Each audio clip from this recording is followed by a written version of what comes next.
A'udzu billahi minasyaitonir rajim. Bismillahirrahmanirrahim. Assalamu alayka ya Rasulullah. Assalamu alayka ya Habibullah. Assalamu alayki ya Fatimatuz Zahra alaiha salam. Di sini Al-Fakir akan berbicara tentang masalah Sayyidah Fatimatuz Zahra alaiha salam.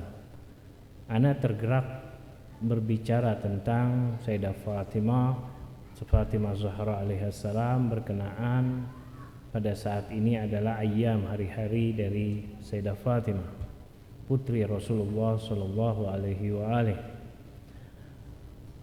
Belum lama ana membaca dari sebuah internet yang bertuliskan di situ sebuah pendapat bahwa putri Rasulullah sallallahu alaihi wa alihi yang mana beliau hidup bersama ayahnya, yang mana beliau dididik di bawah didikan Rasulullah sallallahu alaihi wa alihi di rumah kenabian. Di situ ana membaca bahwa Sayyidah Fatimah hanya meriwayatkan riwayat yang dari ayahnya atau hadis yang dari ayahnya hanya berjumlah kurang lebih 18 riwayat. Sangat-sangat tidak masuk akal, mustahil sekali, kecuali pendapat ini dikeluarkan atau dilontarkan oleh mereka yang memang tidak suka kepada keluarga Nabi Shallallahu Alaihi Wasallam.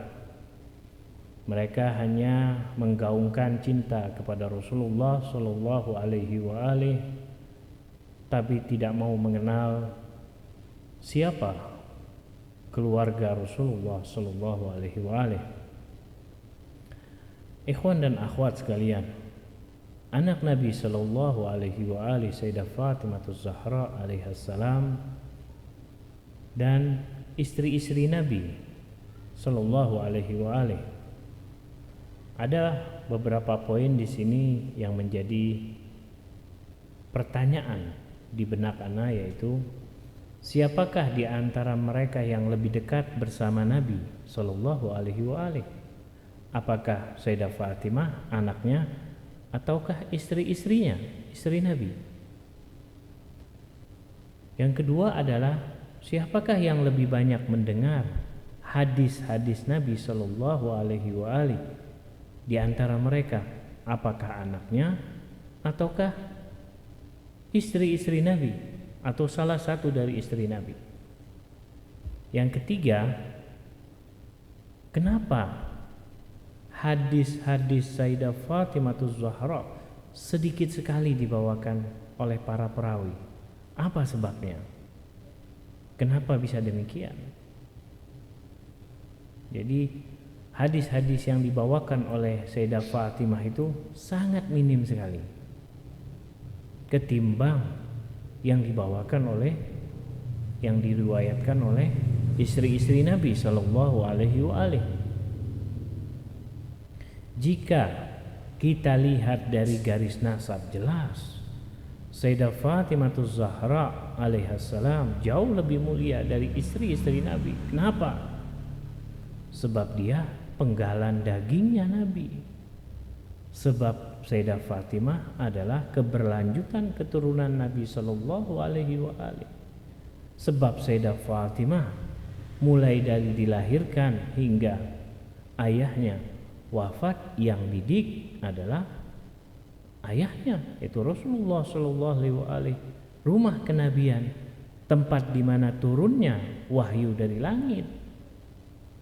Lalu kenapa hadis-hadis seperti yang diriwayatkan oleh Sayyidah Fatimah banyak disembunyikan?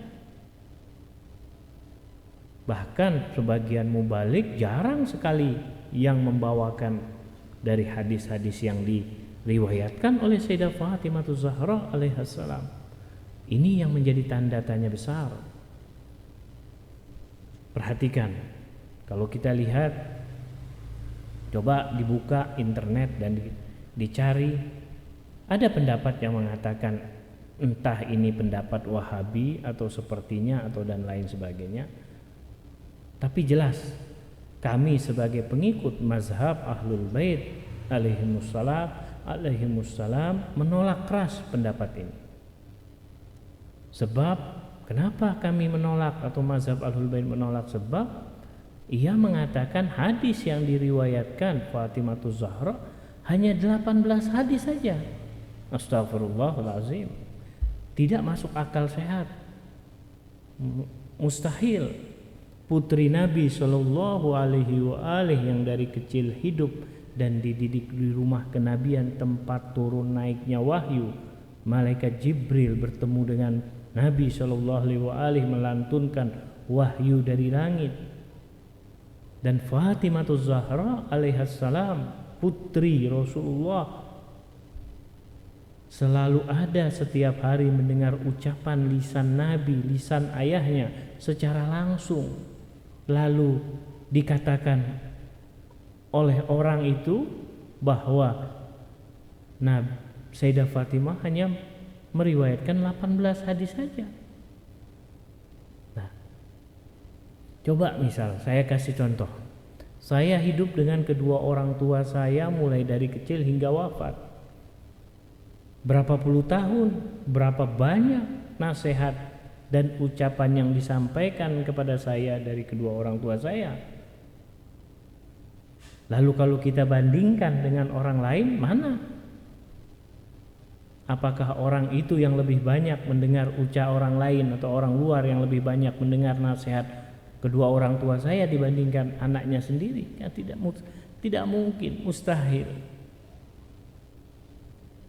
Kalau kita lihat dibandingkan dengan istri Nabi Shallallahu Alaihi Wasallam seperti Aisyah, terpautnya itu jauh sekali dan tidak wajar, tidak masuk akal sehat. Riwayat yang dibawakan oleh Sayyidah Fatimah dengan Aisyah, terpautnya itu jauh sekali, tidak masuk akal.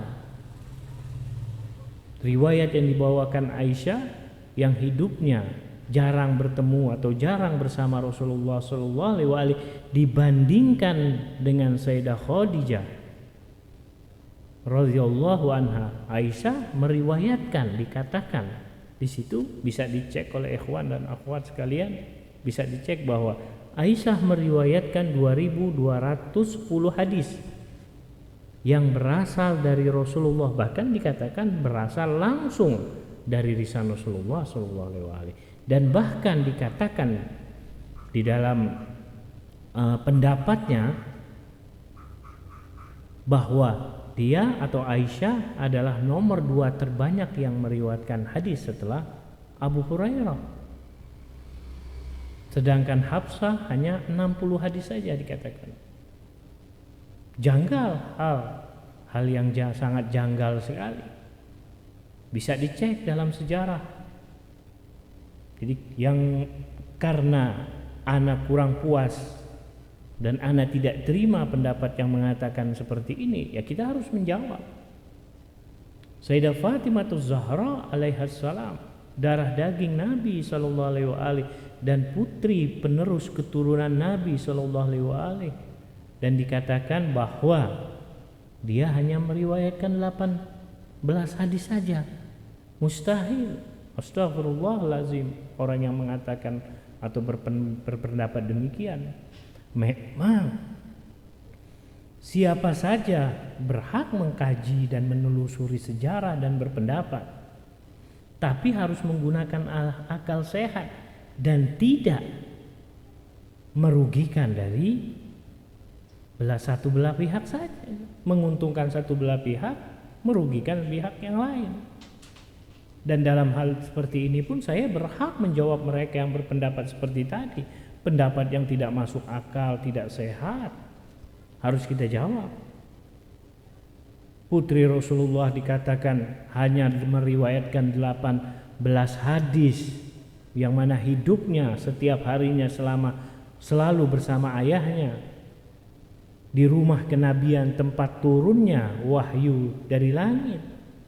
yang setiap harinya ayahnya mendidik dan menasihati, yang mana nasihat itu merupakan hadis-hadis juga dari ayahnya. Lalu dikatakan hanya meriwayatkan 18 hadis. Hal yang mustahil dan tidak masuk akal. Sekarang mari kita lihat, kalau kita lihat kedudukan atau makom dari Sayyidah Fatimah alaihissalam di sisi Allah Subhanahu wa taala dan di sisi ayahnya Nabi Muhammad sallallahu alaihi wa alihi.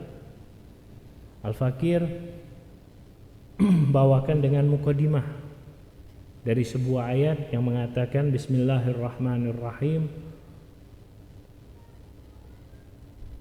Fatirus samawati wal ard, alimul ghaibi wasyahadah, pencipta langit dan bumi dan alam gaib dan alam nyata. Ada ayat yang mengatakan, yang lain mengatakan badi'us samawati wal ard, badi'us samawati wal ard, badi'a huwallazi khalaqas samawati wal ard fi sittati ayyamin. Di ayat yang lain dikatakan Qulillahumma fatiras samawati wal ard alimul ghaib wasyahada Allahu nurus samawati wal ard mathala nurika mishkah, hingga akhir. Poin pertama yang perlu kita ketahui adalah hubungan ayat-ayat Al-Quran yang tadi Al-Fakir bacakan dengan Sayyidah Fatimah alaihissalam, di mana penciptaan langit dan bumi mengalami proses tahap demi tahap. Lihat bagaimana Al-Quran memaparkan penciptaan langit dan bumi secara tahap demi tahap. Walladzi khalaqas samawati wal ard fi sittati ayyamin, fi sittati ayyamin, selama 6 hari. Bagaimana perbedaan dari ayat-ayat tadi, yang mana semuanya berbicara tentang penciptaan langit. Perbedaan dari sisi penciptaan, apakah dari penciptanya atau berbeda cahaya langit dan bumi dan segala isi dari keduanya, yaitu langit dan bumi. Kalau kita perhatikan ayat tadi, bisa kita kesimpulkan bahwa penciptaan langit dan bumi itu mengalami 4 tahapan. Perhatikan, tahapan pertama adalah tahapan penciptaan. Penciptaan tahapan pertama langit dan bumi adalah tanpa ada contoh, tanpa ada desain yang dijadikan sebagai contoh. Lihat seperti seorang arsitek ketika akan membangun, dia menggambar dulu. Setelah dia menggambar, dia akan cetak biru, lalu dia akan bangun, dan membangunnya itu dia akan merujuk kepada apa yang telah dia gambar. Penciptaan tahap pertama langit dan bumi tidak demikian. Allah Subhanahu wa taala menciptakan langit dan bumi dengan sekali perintah, tanpa didahului rancangan atau metode ataupun rincian. Ini yang disebut dengan tahapan yang tidak didahului dengan desain apapun. Sebagaimana yang dikatakan oleh Sayyidah Fatimah Zahra alaihissalam, ibtada'al asya la min syai'in kana qablaha. Allah menciptakan sesuatu yang mana tidak ada sebelumnya itu. Dia menciptakan sesuatu yang tidak didahului dengan sesuatu apapun sebelumnya. Nah, ini yang disebut di dalam Al-Quran dengan kata badi'un, badi'us samawati wal ard. Itu tahapan pertama. Tahapan kedua adalah disebut dengan tahapan penciptaan al-khalq. Al-khalq atau penciptaan ini disebut dengan takdir. tahapan-tahapan atau proses. Tidak ada penciptaan yang tidak melalui tahapan-tahapan atau proses. Sebab kenapa? Segala sesuatu yang mungkin atau makhluk itu butuh kepada tahapan dan proses. Penciptaan selalu ada tahapan-tahapannya dan pasti juga ada batasan-batasannya. Sebagaimana tadi yang ayat Al-Fakir bacakan, huwallazi khalaqas samawati wal ard fi sittati ayyamin. Batasannya adalah selama 6 hari. Itu adalah tahapan kedua, al-khalaq, dengan penciptaan, dengan adanya tahapan-tahapan atau batasan-batasan seperti ayat fi sittati ayyam, 6 hari. Tahapan ketiga adalah, nah, perlu diperhatikan di sini. Secara arti bahasa Indonesia, yaitu tapi dalam bahasa Al-Qur'an, yaitu arti yang tadi al-khalaq, badi, fatirus sama fatir, itu mungkin tidak memiliki perbedaan. Tapi kalau menurut bahasa Al-Qur'an, lughah, balaghah di dalam Al-Qur'an, ketiga bahasa atau kalimat yang digunakan di dalam Al-Qur'an itu seperti fatir, al-khalaqa dan bada'a atau badi' itu memiliki perbedaan penciptaan atau perbedaan makna. Kata fatir, Qulillahumma fatirus samawati wal ard. Fatir berarti penciptaan yang berasal dari sesuatu atau ada sumber penciptaannya. Jadi fatirus samawati wal ard, penciptaan yang berasal dari sesuatu atau ada sumbernya, ada sumber penciptaannya. Sedangkan kata al-khalaq berarti penciptaan yang bertahap-tahap atau mengalami proses. Nah, dan kata badiun, nah jadi apa? Kata badiun, khalqun dan fatir mempunyai arti penciptaan. Adapun perbedaannya adalah dalam kandungan atau proses penciptaannya. Seperti tadi yang Al-Fakir sudah jelaskan. Coba kita perhatikan di dalam kitab dijelaskan bahwa fa'akim wajhaka lid-din hanifan fitratullahi allati fataran nas 'alaiha la tabdila li khalqillah. Ketika Allah Subhanahu wa taala menciptakan manusia, Dia yaitu Allah Subhanahu wa taala menjadikan asal atau sumber penciptaannya itu adalah tauhid. Sumber dan harokah manusia kelak di dalam kehidupannya itu pasti berdasarkan pada tauhid atau yang disebut dengan fitrah. Maka manusia pasti bersumber dengan tauhid atau fitrah. Jadi manusia semua berasal dari fitrah. Itu yang pertama. Seperti ayat yang tadi Al-Fakir bacakan, fa'akim wajhaka lid-dini hanifan fitratallahi allati fataran nas. Jadi fatara tadi Al-Fakir katakan penciptaan yang ada sumbernya. Yaitu apa sumbernya? Fitratullah, yaitu sumber penciptaan manusia.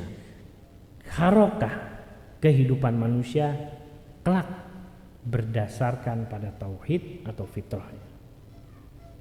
Nah, itu adalah tahapan ketiga. Sekarang kita perhatikan tahapan keempat. Tahapan ini disebut dengan tahapan zuhur atau penjelmaan, tajalli.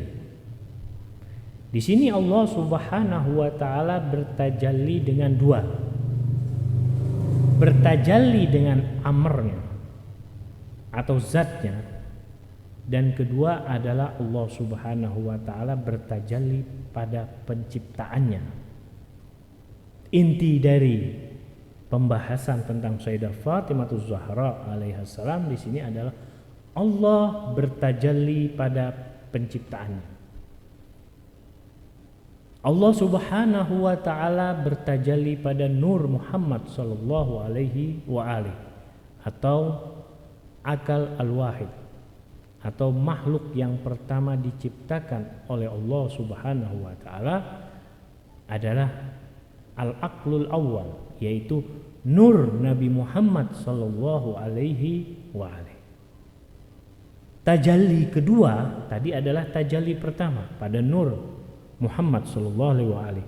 Tajalli kedua ialah bertajalli pada ciptaannya, yaitu langit dan bumi dan kekuasaannya. Itu adalah tahapan keempat, bahwa Allah Subhanahu wa taala bukan hanya bertajalli kepada zatnya saja, tapi bertajalli kepada ciptaannya, yaitu pertama kali adalah kepada Nur Nabi Muhammad sallallahu alaihi wa alihi. Itu adalah yang tadi Al-Fakir bahas, semuanya poin yang pertama. Masuk pada poin kedua. Hubungan tahapan penciptaan langit dan bumi dengan ahlul bait Nabi sallallahu alaihi wa alihi di mana? Di mana? Tadi telah Ana jelaskan bahwa makhluk pertama diciptakan ialah Nur Nabi Muhammad sallallahu alaihi wa alihi. Lalu dari Nur Nabi Muhammad sallallahu alaihi wa alihi bertajalli lagi kepada keluarganya, yaitu Fatimah Zahra, Al-Hasan wal Husain. Sumber cahaya inilah yang menjadi materi atau bahan penciptaan segala sesuatu. Semua penciptaan manusia yang diciptakan oleh Allah Subhanahu wa taala akan mengalami 4 tahapan, mengalami proses.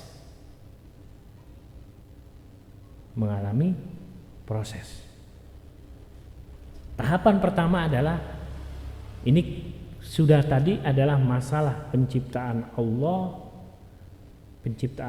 yaitu penciptaan langit dan bumi. Sekarang adalah penciptaan atau tahap proses dari penciptaan manusia akan mengalami 4 tahapan. Perhatikan, tahapan pertama adalah al-ibtida', bada'ah, bukan bada'a ya, bada'ah itu dengan ain. Al-ibtida' itu apa? Tahapan penciptaan bersumber atau berasal dari Nur Nabi Muhammad sallallahu alaihi wa alihi.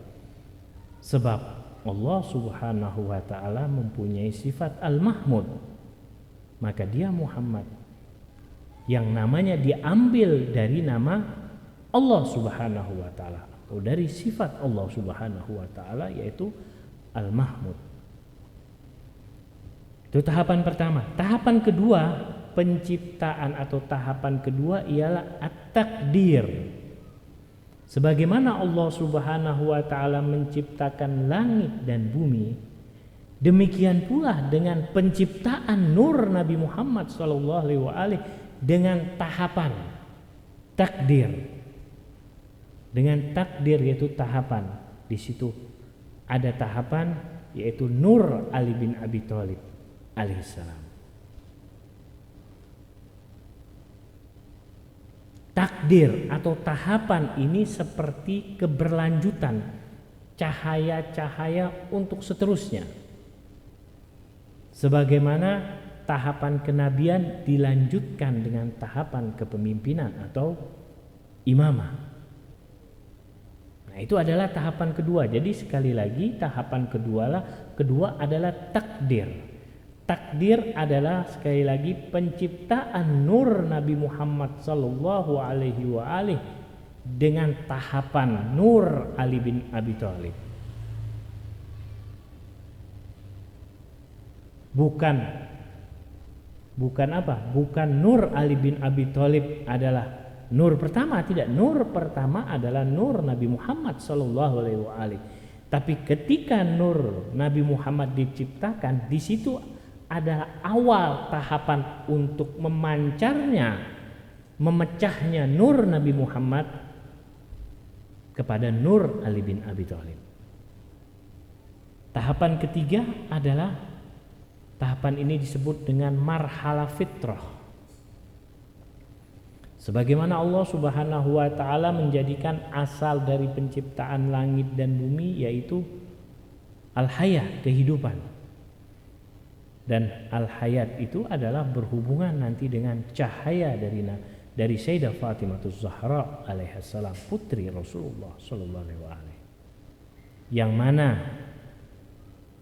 cahaya putri Rasulullah sallallahu alaihi wasallam juga merupakan tahapan keberlanjutan dari cahaya Nabi Muhammad sallallahu alaihi wasallam. Tahapan keempat adalah tahapan ini terwujudlah, di mana tahapan ini al-husnu dan al-ihsan. Al-husnu dan al-ihsan adalah kedua sifat Allah Subhanahu wa taala. Dan kedua sifat Allah Subhanahu wa taala ini dinamai atau bertahap memancar kepada putranya kedua putranya Rasulullah sallallahu alaihi wasallam, yaitu Al-Hasan wal Husain. Sebab itulah dinamailah dua putra Fatimah Zahra alaihassalam, Al-Husnu sebagai Al-Hasan, Al-Ihsan sebagai Al-Husain. Sebagaimana tertulis dalam sebuah doa, yaitu Allahumma inni as'aluka bi Muhammadin wa antal mahmud wa bi aliyin wa antal a'la wa bi Fatimah wa anta fatirus samawati wal ard wabil Hasan wa antal muhsin wabil Husain wa anta qadimul ihsan. Ini adalah bagian pertama yang Al-Fakir membahas tentang maqam dari kedudukan Sayyidah Fatimah Zahra alaihissalam. Jadi sekali lagi bahwa ini adalah merupakan kemuliaan, kedudukan Rasulullah sallallahu alaihi wasallam yang diberikan oleh Allah Subhanahu wa taala, dan kedudukan nur Nabi Muhammad sallallahu alaihi wasallam akan memancar dan bertahap demi tahap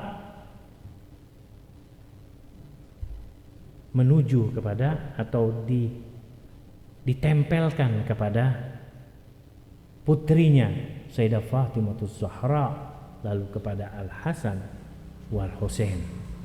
Apakah mungkin manusia yang mulia lalu memiliki anak, hidup bersamanya sekian tahun lamanya, hanya meriwayatkan 18 hadis saja? Hal yang mustahil dan tidak masuk akal, kecuali mereka yang memang benci atau tidak suka kepada keluarga Nabi sallallahu alaihi wasallam. Mudah-mudahan mereka diberikan petunjuk oleh Allah Subhanahu wa taala, diberikan hidayah. Insyaallah di pertemuan keduanya akan Al-Fakir lanjuti lagi tentang maqam kedudukan dari Sayyidah Fatimah Zahra alaihassalam. Wabillahi taufiq wal hidayah. Wassalamualaikum warahmatullahi wabarakatuh.